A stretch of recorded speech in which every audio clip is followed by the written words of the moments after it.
This also means that when patients are having to travel for CAR T, they're often required to stay close to the hospital for about 2 to 4 weeks after they receive the CAR T infusion to monitor symptoms. And so this can mean staying overnight in the hotel, having to get a short-term rental. This is incredibly expensive for people who've already been through multiple rounds of therapy beforehand.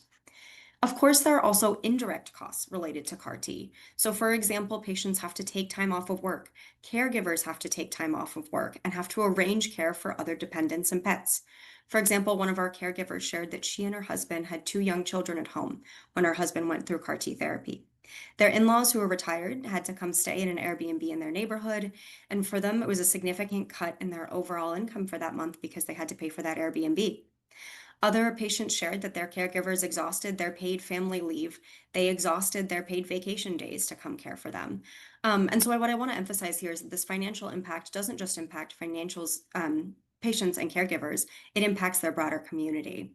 We had another patient who shared that she had a friend fly in to be her caregiver who abandoned her small business and lost wages for a month in order to be her caregiver, right? So, this financial toxicity is a significant barrier to CAR T. And if we can bring CAR T closer to home, we can mitigate some of that financial toxicity.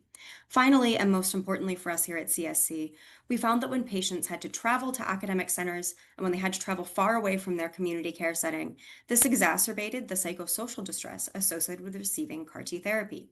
For patients and caregivers, CAR T is really exciting, but it's also an innovative treatment and it can be scary.